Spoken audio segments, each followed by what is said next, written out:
കടന്നിട്ട് ഇങ്ങനെ കോമരം തുള്ളുന്ന മാതിരി തുള്ളുക ഇ എൻ മോഹൻദാസ്.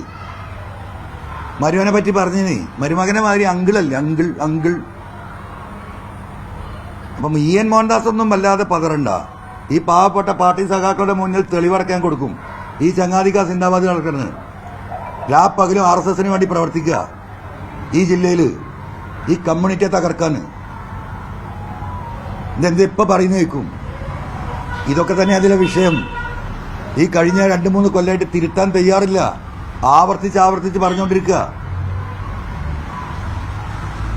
അപ്പൊ പിന്നെ ഒരു ADGP പൂരം കലക്കിയത് തെരഞ്ഞ് നിങ്ങൾ നടക്കണ്ട. അതിന്റെ റിപ്പോർട്ട് നിങ്ങൾ എന്തിനാവശ്യം മുഖ്യമന്ത്രിക്ക് ADGPനെ വിളിച്ചിട്ട് താൻ പോയിട്ടുണ്ടോ ചോദിച്ചാൽ തീരുന്ന പ്രശ്നമല്ലത്. എന്തിനാ ഈ അന്വേഷണം? ഞാൻ ചോദിക്കട്ടെ.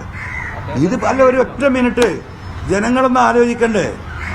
എന്താ അതിൽ കാര്യം? എന്തിനാ അത്ര വലിയ അന്വേഷണ കമ്മീഷൻ? ADGPയെ മുഖ്യമന്ത്രി നേരിട്ട് വിളിച്ചിട്ട് താൻ പോയിരുന്നടോ, നീ ഇങ്ങനെ RSSകാരെ പോയി കണ്ടിരുന്നോ?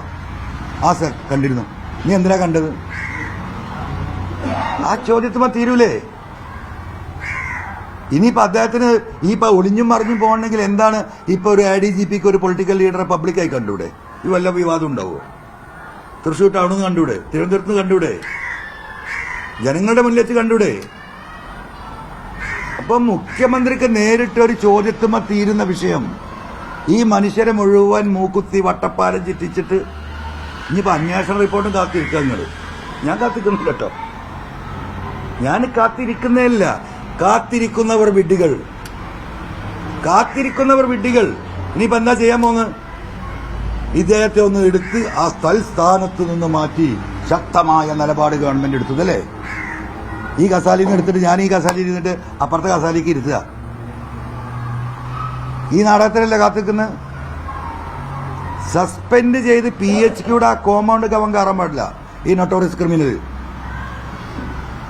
അതിന് സസ്പെൻഡ് ചെയ്യണം. പോലീസ് ഹെഡ്ക്വാർട്ടേഴ്സ് എന്ന് പറയുന്ന PHQയുടെ അകത്തേക്ക് കയറരുത്.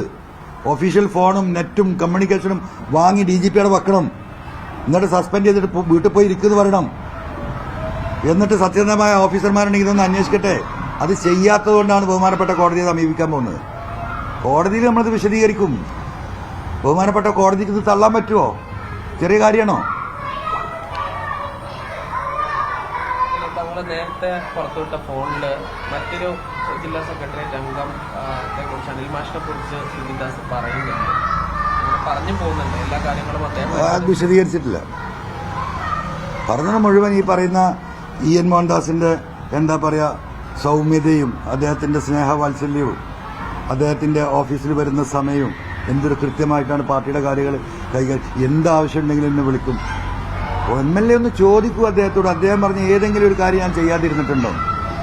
ഇ എൻ മോഹൻദാസിനെ കുറിച്ച് ഈ സുജിത്ദാസ് പറയുന്നത് അദ്ദേഹം ഒന്നും ഒരിക്കലും MLA എന്നെ വിളിക്കാറില്ലല്ലോ. MLA എന്നെ വിളിക്കുന്നത് അദ്ദേഹമല്ലേ? അദ്ദേഹത്തോട് MLA പ്ലീസ് ഒന്ന് സംസാരിക്കൂ, ഞാൻ സംസാരിച്ചിട്ടുണ്ട്, പ്ലീസ് TCS എന്നെ ഒന്ന് കാണൂ,